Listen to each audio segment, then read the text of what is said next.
नमस्कार दोस्तों, मैं वैभव एक बार फिर से आप सभी लोगों का स्वागत करता हूं। आज के सेशन में हम 30 बहुत ही इम्पोर्टेंट एमसीक्यूज़ के बारे में डिस्कस करने वाले हैं, जो कि आपके एग्ज़ाम के पॉइंट ऑफ व्यू से काफ़ी इम्पोर्टेंट होने वाले हैं। तो चलिए शुरू करते हैं आज का ये सेशन। पहला क्वेश्चन हमारा है, प्रथम स्वतंत्रता संग्राम कौन से वर्ष हुआ था? तो देखिए, ये प्रश्न जो है बहुत सारे एग्ज़ाम में पूछा जा चुका है और यहाँ पर देखिए जो इसका सही आंसर होगा वो होगा 1857। तो ऑप्शन बी जो है ये हमारा करेक्ट हो जाएगा। ठीक है, 1857 में प्रथम स्वतंत्रता संग्राम हुआ था। ठीक है, 1857 की जो क्रांति थी उसे प्रथम स्वतंत्रता संग्राम के रूप में जाना जाता है। तो ऑप्शन बी जो है ये हमारा करेक्ट आंसर हो जाएगा। चलिए आगे बढ़ते हैं नेक्स्ट क्वेश्चन की तरफ। जब 1857 का विद्रोह हुआ उस समय ब्रिटिश भारत का गवर्नर जनरल कौन था? तो ध्यान रखिएगा, 1857 का जब विद्रोह हुआ, 1857 की जब क्रांति हुई, तब उस समय गवर्नर जनरल के बारे में बात की जा रही है। तो ध्यान रखिएगा, उस समय जो गवर्नर जनरल था वो थे लॉर्ड कैनिंग। तो ऑप्शन बी यहाँ पर करेक्ट हो जाएगा, ऑप्शन बी लॉर्ड कैनिंग। ठीक है, ध्यान रखिएगा, लॉर्ड कैनिंग जो है वो 1857 की क्रांति के समय ब्रिटिश भारत के गवर्नर जनरल थे। चलिए आगे बढ़ते हैं नेक्स्ट क्वेश्चन की तरफ। अवध के अंतिम नवाब कौन थे? तो ध्यान रखिएगा, अगर बात करें अवध के अंतिम नवाब की तो वर्ष 1856 की बात है। ठीक है, ध्यान रखिएगा, 1856 की बात है। 1856 में अवध पर कुशासन का आरोप लगा करके अवध का विलय कर लिया गया था। ठीक है, अंग्रेजों के द्वारा 1856 में अवध पर कुशासन का आरोप लगा करके अवध का विलय कर लिया गया था। और अगर बात करें 1856 में तो नवाब वाजिद अली शाह थे। ठीक है, ऑप्शन सी जो है ये हमारा करेक्ट होगा, नवाब वाजिद अली शाह थे और ये अवध के अंतिम नवाब थे। तो ऑप्शन सी यहाँ पर हमारा करेक्ट हो जाएगा। चलिए आगे बढ़ते हैं नेक्स्ट क्वेश्चन की तरफ। तात्या टोपे का वास्तविक नाम क्या था? तो ध्यान रखिएगा, तात्या टोपे की बात करें तो तात्या टोपे जो है इनका वास्तविक नाम जो है ये था रामचंद्र पांडुरंग। ऑप्शन सी हमारा करेक्ट हो जाएगा। ठीक है, तात्या टोपे का वास्तविक नाम रामचंद्र पांडुरंग हो जाएगा। चलिए आगे बढ़ते हैं नेक्स्ट क्वेश्चन की तरफ। कानपुर से भारत में 1857 की क्रांति का नेता कौन था? तो ध्यान रखिएगा, यहाँ पर जो करेक्ट आंसर होगा वो हो जाएगा हमारा ऑप्शन बी, ऑप्शन ए हो जाएगा। ठीक है, ध्यान रखिएगा, कानपुर से भारत में 1857 की क्रांति के जो नेता थे वो थे नाना साहब। तो ऑप्शन ए यहाँ पर हमारा करेक्ट आंसर हो जाएगा। चलिए आगे बढ़ते हैं नेक्स्ट क्वेश्चन की तरफ। 1857 की क्रांति में किसने भाग नहीं लिया था? तो ध्यान रखिएगा, नाना साहब की बात करें तो नाना साहब ने कानपुर से हिस्सा लिया था। रानी लक्ष्मीबाई ने झांसी से हिस्सा लिया था। और अगर बात करें तात्या टोपे की तो तात्या टोपे ने पहले कानपुर से नाना साहब के सहायक के रूप में और बाद में झांसी से रानी लक्ष्मीबाई के सहायक के रूप में विद्रोह में भाग लिया था, लेकिन भगत सिंह इससे संबंधित नहीं थे। तो यहाँ पर ऑप्शन डी हमारा करेक्ट हो जाएगा। चलिए, तो भगत सिंह जो है ये 1857 की क्रांति में शामिल नहीं थे। चलिए आगे बढ़ते हैं नेक्स्ट क्वेश्चन की तरफ। 1857 के विद्रोह की शक्ति का सबसे महत्वपूर्ण तत्व कौन सा था? तो यहाँ पर ध्यान रखिएगा, प्रश्न को ध्यान से देखिएगा, सबसे महत्वपूर्ण तत्व के बारे में बात की जा रही है। तो देखिए, 1857 की क्रांति की बात करें तो नाना साहब का नेतृत्व जो है ये तो एक महत्वपूर्ण तत्व था। बहादुर शाह जफर का सहयोग ये भी महत्वपूर्ण तत्व था। झांसी की रानी का नेतृत्व ये भी महत्वपूर्ण तत्व था। लेकिन अगर सबसे महत्वपूर्ण तत्व की बात करें तो जो हिंदू मुस्लिम जो जनता थी, जो जो भारत की जो हिंदू मुस्लिम जनता थी उसकी एकता जो है, जो उन्होंने सम्मिलित रूप से जो प्रयास किया वो सबसे महत्वपूर्ण तत्व था। तो ऑप्शन डी यहाँ पर हमारा करेक्ट हो जाएगा। ठीक है, हिंदू मुस्लिम एकता जो है ये 1857 के विद्रोह की सबसे महत्वपूर्ण तत्व था कि पहली बार हिंदू और मुस्लिमों ने मिलकर अंग्रेजों का विरोध किया था। चलिए आगे बढ़ते हैं नेक्स्ट क्वेश्चन की तरफ। प्रथम स्वतंत्रता संग्राम के बाद मुगल बादशाह बहादुर शाह जफर को कहाँ निर्वासित कर दिया गया? तो देखिए, इसका जो करेक्ट आंसर हो जाएगा वो हो जाएगा रंगून। 1857 की क्रांति होगी, विद्रोह हुआ और फिर जल्दी ही अंग्रेज जो है वो 1857 के विद्रोह को दबा देंगे। ठीक है, और विद्रोह जो है वो असफल हो जाएगा और उसके बाद, ठीक है, उसके बाद अंग्रेज जो है वो बहादुर शाह जफर को, मुगल बादशाह जो थे बहादुर शाह जफर थे, उनको पकड़ के रंगून निर्वासित कर देंगे। तो ऑप्शन यहाँ ए जो है ये करेक्ट हो जाएगा। ठीक है, रंगून। आगे बढ़ते हैं। निम्नलिखित क्षेत्रों में से कौन सा 1857 के गदर से प्रभावित नहीं हुआ था? तो अभी ध्यान रखिए, अभी मैंने बताया कि झांसी से रानी लक्ष्मीबाई संबंधित थी, लखनऊ से बेगम हजरत महल शामिल थी, जगदीशपुर से कुंवर सिंह शामिल थे। लेकिन चित्तौड़ की बात करें तो 1857 के विद्रोह में चित्तौड़ जो है ये प्रभावित नहीं हुआ था। तो ऑप्शन बी यहाँ पर करेक्ट हो जाएगा। ठीक है, चित्तौड़। चलिए आगे बढ़ते हैं। 1857 का विद्रोह था ब्रिटिश षड्यंत्र, शासकों और भूस्वामित्व द्वारा विद्रोह, स्वतंत्रता का प्रथम युद्ध या सैन्य विद्रोह।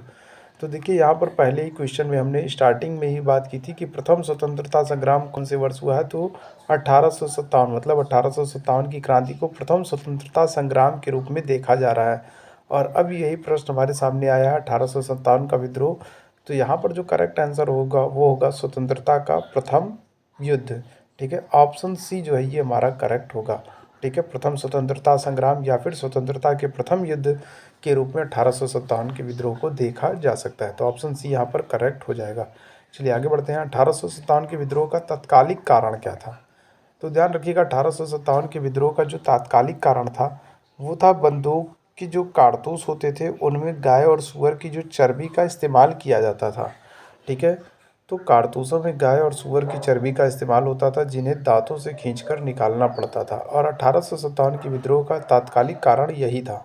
तो ध्यान रखिएगा यहाँ पर ऑप्शन ए जो है ये हमारा करेक्ट हो जाएगा। चर्बी वाले जो कारतूस हैं ये 1857 के विद्रोह के तात्कालिक कारण थे। आगे बढ़ते हैं नेक्स्ट क्वेश्चन की तरफ। निम्नलिखित अधिनियमों में से किसने गवर्नर जनरल की परिषद को कानून बनाने की शक्ति प्रत्यायोजित की थी? तो देखिए यहाँ पर कौन सा जो है ऑप्शन सही होगा। तो यहाँ पर ध्यान रखिएगा ऑप्शन ए जो है चार्टर अधिनियम 1833 जो है ये करेक्ट हो जाएगा। ठीक है, ध्यान रखिएगा चार्टर अधिनियम, चार्टर एक्ट 1833 के द्वारा गवर्नर जनरल की परिषद को कानून बनाने की शक्ति प्रत्यायोजित की गई थी। तो ऑप्शन ए यहाँ पर हमारा करेक्ट हो जाएगा। चलिए आगे बढ़ते हैं।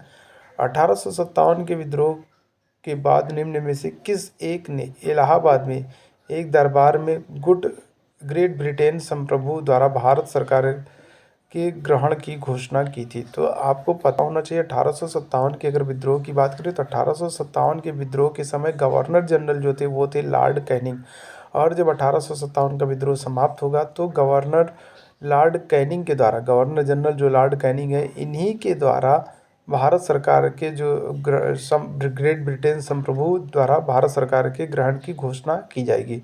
ठीक है, तो महारानी का जो घोषणा पत्र है वो उस समय के जो गवर्नर जनरल थे लॉर्ड कैनिंग इन्हीं के द्वारा पढ़कर सुनाया जाएगा। तो यहाँ पर ऑप्शन ए जो है ये हमारा करेक्ट हो जाएगा, लॉर्ड कैनिंग।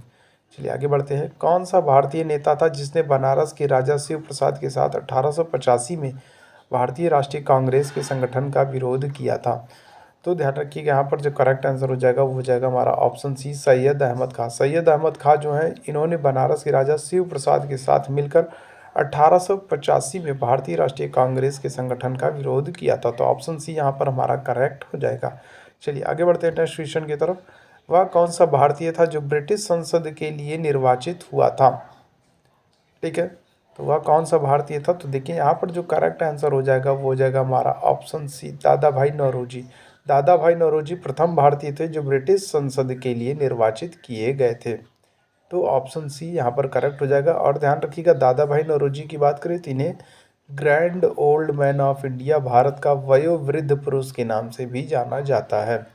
ठीक है, दादा भाई नौरोजी को grand old man of India या फिर भारत का वयोवृद्ध पुरुष के नाम से भी जाना जाता है। चलिए आगे बढ़ते हैं नेक्स्ट क्वेश्चन की तरफ।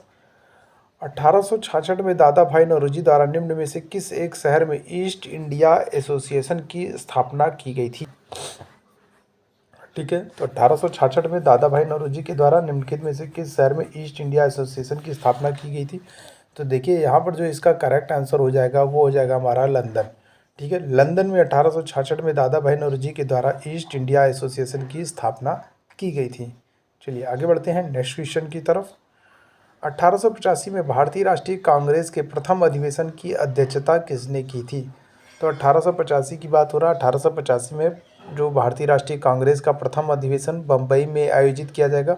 अगर बात करें भारतीय राष्ट्रीय कांग्रेस की तो 1885 में भारतीय राष्ट्रीय कांग्रेस की स्थापना A.O. ह्यूम के द्वारा की जाएगी, और 1885 में जो इसका पहला अधिवेशन होगा वो होगा बम्बई में, और इसकी अध्यक्षता की जाएगी W.C. बनर्जी के द्वारा। तो यहाँ पर ऑप्शन सी जो है ये हमारा करेक्ट हो जाएगा। ठीक है। ऑप्शन सी, WC बनर्जी जो है वो भारतीय राष्ट्रीय कांग्रेस के प्रथम अधिवेशन की अध्यक्षता करेंगे। आगे बढ़ते हैं नेक्स्ट क्वेश्चन की तरफ। निम्न में से कौन इंडियन नेशनल कांग्रेस का प्रथम मुस्लिम अध्यक्ष था?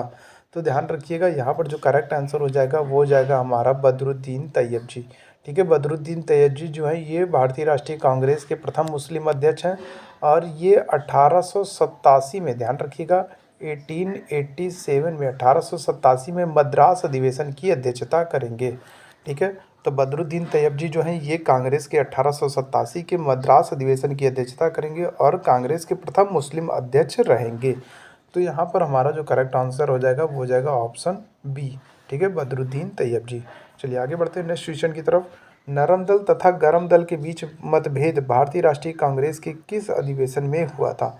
तो ध्यान रखिएगा कि 1907 में, ठीक है, 1907 में सूरत अधिवेशन होगा और 1907 के इसी सूरत अधिवेशन में नरम दल और गरम दल जो है वो अलग हो जाएंगे।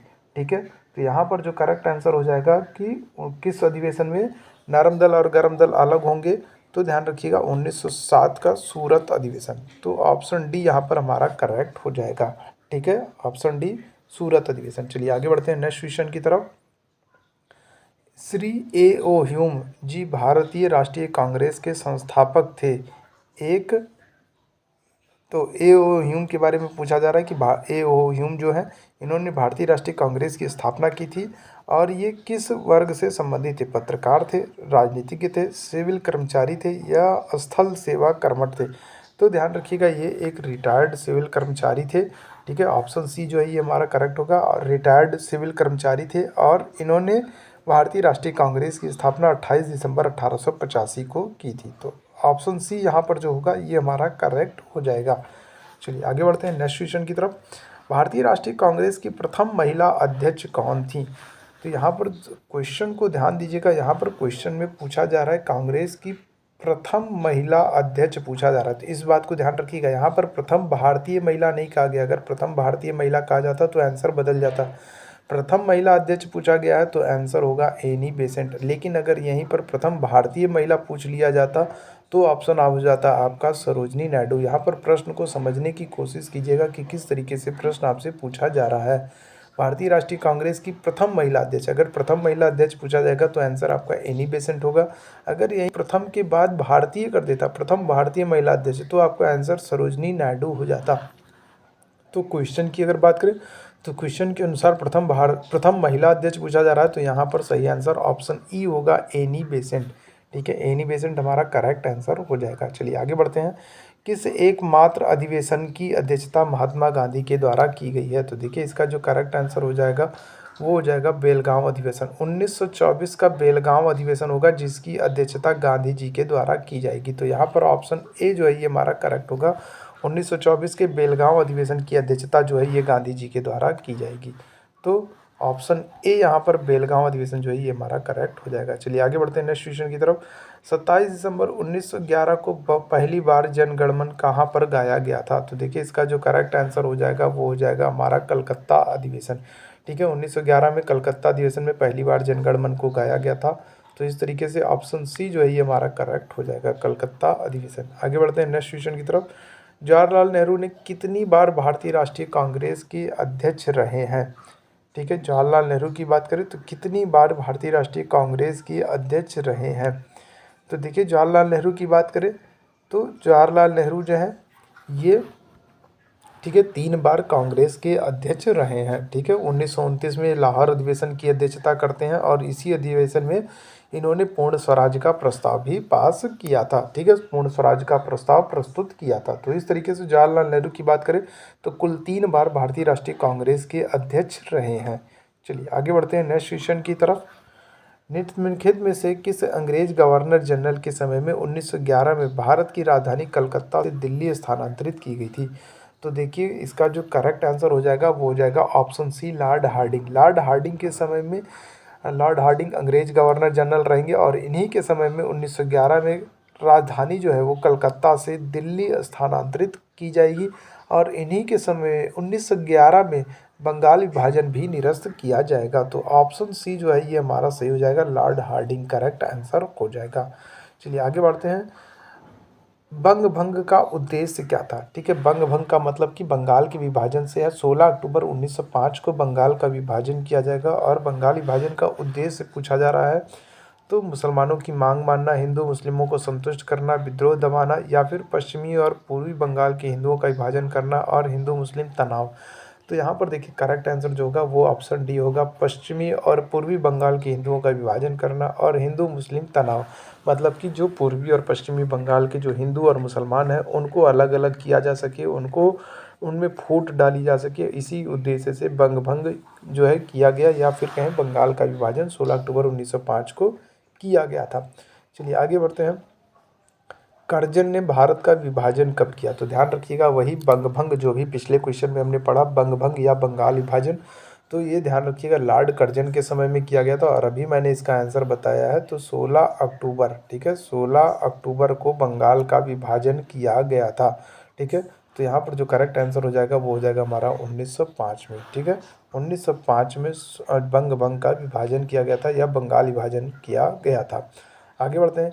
किसने बंगाल के विभाजन को निरस्त किया था? तो ध्यान रखिएगा अभी हमने ऊपर इसके बारे में बताया है कि 1911 में बंगाल के विभाजन को निरस्त किया गया था। 1905 में बंगाल विभाजन होगा और 1911 में बंगाल विभाजन को निरस्त कर दिया जाएगा लॉर्ड हार्डिंग के समय में। ऑप्शन डी यहाँ पर हमारा करेक्ट होगा, लॉर्ड हार्डिंग के समय में बंगाल विभाजन को निरस्त कर दिया जाएगा, तो ऑप्शन डी यहाँ पर करेक्ट हो जाएगा। चलिए आगे बढ़ते हैं। किस समय स्वदेशी आंदोलन प्रारंभ हुआ था? ठीक है, स्वदेशी आंदोलन कब प्रारंभ हुआ था?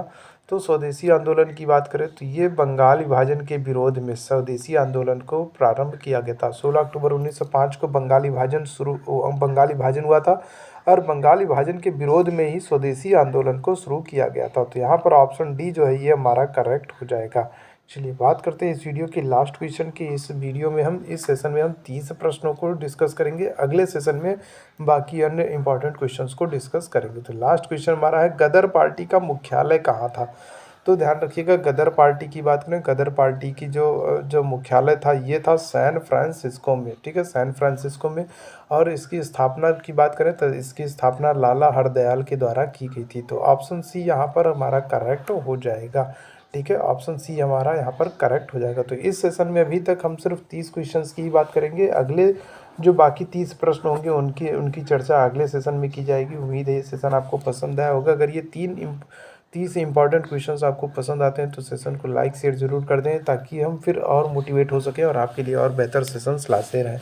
इसी तरीके से हमारे साथ बने रहिए, हम फिर हाजिर होते हैं एक नए महत्वपूर्ण सेशन के साथ। तब तक के लिए धन्यवाद।